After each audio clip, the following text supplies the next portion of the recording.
Gabi pa lang ay nagtahi na ng sirok para naman ay makaaga ako sa panghihibasan at makapanghuli ng alamang, kaso ay wala rin at tinanghali naman ng gising ay di na uwi tuloy sa sikad-sikad.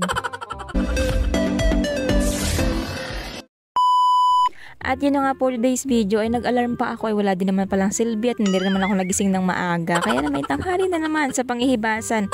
At saka hindi ko nga rin pala alam kung ano bagang pangunguhain ko ngayon, basta ay kung ano mapulot natin sa hibasanan ay di yun na laang. Pero dahil nga sa intro ay di alam na natin. At napakaganda nga naman talaga ng view din sa palaisdaan ayo kapag umaga. Lalo na kung hagisan mo yan ng hapin, ayan o sibad ng sigapo yan at sigapo ang hulog niyan. Ikaw na nga lang ang bahala magpaliwanag dun sa may-ari bakit hinagisan mo ng hapin yan. Ay alam mong hindi sa iyo yan. Bali nagdala na nga lang pala ako ng kape at gawa ng mabagal kasi ako magkape. Baka ay tumaib at humibas na laang ay nagkakape pa rin ako. At kapag nga nagkakape ako, inaguyam na lang yung kape ko ay halos hindi ko pa man lang nababawasan. At may kasama nga na naman akong tagahatid, si Abong. At si Abong nga ay medyo naguguluhan na sa akin bakit kaya daw ako'y pabalik-balik. Ito siguro ang dahilan kung bakit ayaw sa akin sumama ni Abong.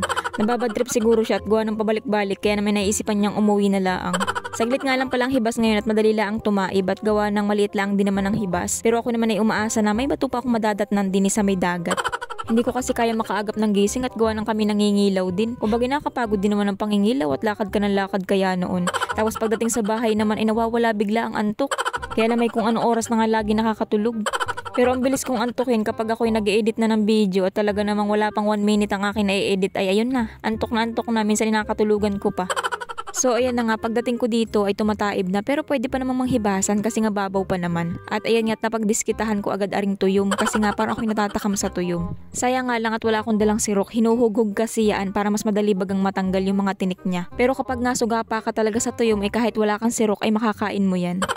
Naalala ko tuloy nung kami mga bata pa, ya talaga inadampot ko laang yan kapag ako'y natatakam dyan at ako'y napapakain. Kumbaga inadampot ko siya dun sa mismong ilalim niya para hindi ako matinik. Pero dahil nga mahaba naman talaga ang mga tinik niyan ay kahit hawakan mo yan sa ilalim ay talaga matitinik ka niyaan. Pero sa akin naman ay baliwala lang noon. Kahit matinik basta makakain yan. Ay ngayon, naku po, kaunting tinik lang kahit maliit ay sakit. So yun na nga at dahil nakakita ako dito ng sikad-sikad ay naisipan ko na sikad-sikad na lang pala ang aking alutuin ngayon. Medyo madalang nga pala ang sikad-sikad dito sa amin kaya naman ay nung time na yan nung ako'y nangunguha niya na hindi ako sure kung talaga nga sikad-sikad ang aking alutuin. At dahil nga may nagpakita rin sa aking bangkalan ay kinukuha ko na rin ang bangkalan at maalin sa dalawa kung aling mas una makakarami ako ay di yun na lang ang aking alutuin. Dati ko na nga rin pala na-i-vlog ang pangunguha ng bangkalan at ang ginawa ko nga palang luto doon ay inadobo ko laang tapos tinadtad baga siya ng pino para hindi naman makunat. Medyo malaki na nga pala ang tubig at talagang halos lampas hanggang tuhod na ang tubig pero okay lang naman kawas at patanghali-tanghali ka ng gising ay. Yun nga lang talagang hindi ko mailapag yung aking tripod kasi nga yan ang lalim na ng tubig ay naku konting galaw lang ng tubig ay kulang pa magbalintong yung aking cellphone. May natanong nga pala ako nagkakalabsawan din kaya naman ay nilapitan ko nga at alam kong ari ay balaw. At gawa ng kapag may mga balaw kasi talaga yan inasiba ng mga isda. Ayan nga kung makikita nyo yung mga isda na nagalango yan ay mga isdang gangat nga po pala yan. Tapos sumalok na nga rin pala ako at baka makahuli man laang kahit baga ay pang isang gisahan laang. At gawa ng masarap ari gisahin sa kamatis. So bali kung mapapansin nyo nga pala kanina naman ay wala akong dalang sirok tapos nung nakakita nga ako ng alamang ay bigla na lang ako nagkasirok. Ito po kasing video ko ay 2 araw kung bagay pinagtagpi ko lang, pinagdugtong ko lang baga. Kasi nga nung nakaraan, nung una kong pagbibideo ay nangain lang ako ng tuyom sa hibasanan tapos nakakita din ako ng balaw. At dahil nga ako'y naingganyong hulihin yun, ay bumalik pa ako sa bahay, dali-dali akong bumalik sa bahay. Tapos pagbalik ko ng hibasanan, ayun, taib na at saka wala na yung balaw. Kaya naman ay wala man lang ako nakuha o wala man lang ako nahuli na pwede kong lutuin. Kaya naman sabi ko nga ibabawi ako ngayon at aagapan ko ang gising kasi wala rin at tinanghali rin ang gising kasi nga ay ako'y gumawa pa ng sirok at talagang pinagpuyatan ko yung sirok na yan. Kasi nga naisip ko na baka magpakita na naman sa akin ng mga balaw at tama nga ako at nagpakita nga na naman sila ngayon sa akin. Kaya nga lang akaunti naman sila at hindi ko masyadong mahuli kasi nga watak-watak sila at gawa ng pinagsisibangan ng mga gangat.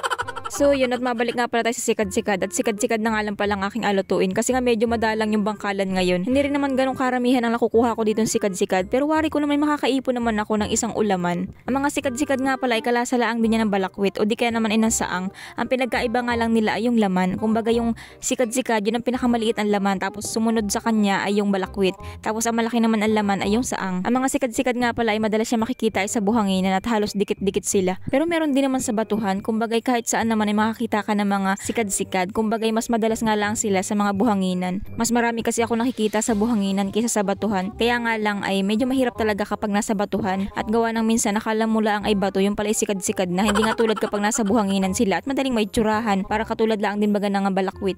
At dahil nga talagang medyo mainit na at talagang taib na rin ay kaya naman ay uuwi na nga ako. Bale ito na nga pala yung mga nakuha ko at ayun sakto naman siya sa isang ulaman. Tapos kukunti nga lang pala yung mga nakuha kong bangkalan pero okay lang naman yan at dadagdagan ko na nga lang kasi nga ay nabanggit kasi ng kapatid ko na bakit daw hindi ko naman testingan na gataan naman aring bangkalan. Kumbaga ala Bicol Express ganyan.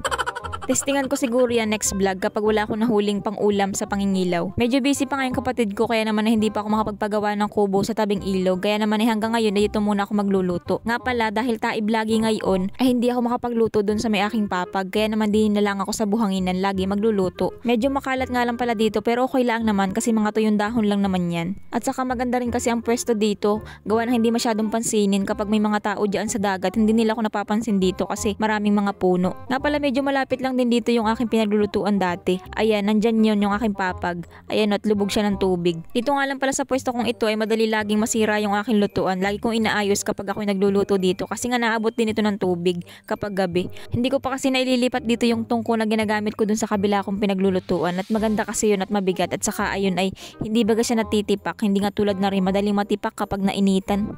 Gusto ko nga sana magpagawa nung pag-ang-apa welding na parang tungko talaga siya para madali bagang bitbitin at kahit saan ay madadala ko. Kaya nga lang ay ako inatamad pang umuwi ng bayan at gawa na kapag ako ay nagpunta ng bayan panigurado. Imbis na may laman pa yung pitaka ko ay nawawalan at napapabili lang kahit di naman kailangan.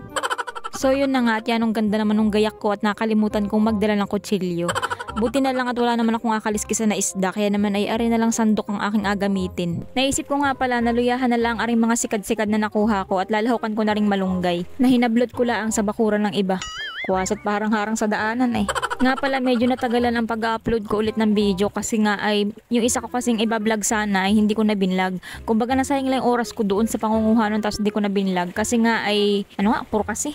Di yun na nga, nag-search kasi muna ako about dun sa aking lulutuin sana na seafoods. Kaya nga lang, ang lumabas dun sa search ko ay hindi daw pwede yung kainin at may lason. Pero yun naman talaga ay kinakain dito sa amin at kami nga kahit nung bata pa ako ay kumakain ako na hindi man ako nalalason. Pero syempre dahil nga maraming makakapanood ay baka ikapahamak ba ng iba. Kaya naman ay di iba na lang ang aking alutuin. Kaya naman inatagalan nga ako sa pag-upload. Pero kung mapapansin nyo naman po na talagang ang mga niluluto ko dito ay talagang inuulam namin yan. At kung mapapansin nyo din na bago ko lutuin yun ay talagang halos yung buong buhay nun ay kinukwento ko na sa inyo kung saan yun nakukuha, kung gaano kalalaki-laang yun, o kung kailan man sila napapanahon, or kung kailan man sila wala. Pero may ilan po talaga na kinakain namin na hindi kinakain ng kapitbahay.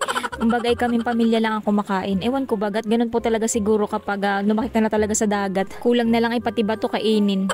So yun na nga, mabalik tayo din sa akin nilulutong sikad-sikad. Ari nga pala mga sikad-sikad ay binabad ko muna yan mga 30 minutes para baga mawala yung buhangin nila at makasuka. Pero mas maganda nga kung kinabukasan mo pa talaga siya lulutuin para baga mas malinis talaga yung laman niya. Para yung pinakampuwetan ay pwede mo rin makain at walang buhangin. So yun na nga, luto ng ating tinolang sikad-sikad. Kain po tayo guys. Nga pala sa mga nagtatanong lagi sa akin kung ano daw baga ang ibig sabihin ng tabudi. Ang para sa akin po kasi may sarili akong meaning ng tabudi. Ang meaning sa akin ng tabudi ay makulit. Kakulitan, may pagkamakulit, basta ganun. At sa mga nakakaalam nung cartoons na Gracie and the Lemmings, ay yun po, doon po galing yun. Ay siya nga pala, para po pala doon sa mga followers ko at doon sa mga talagang nanonood lagi ng video ko, ay okay lang po ba kung tawagin ko kayong katabudi?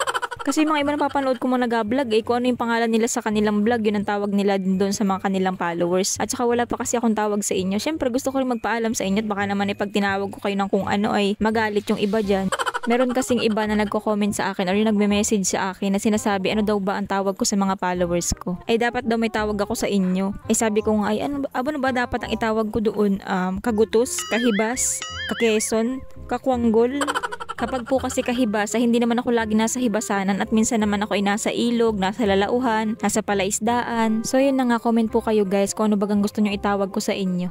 Shout out kay Jeric3024, Jackie Tison Hasildo, Casey at Jack, Luto Serie, Eileen Beles, Sherilyn Marquez, Raymond Literato, Lalami Alma, Jan Randel Dalida, Sammy Jane Genon, Loriwell, Daniel Biray at sa pusang si Chico at sa Kaido Family.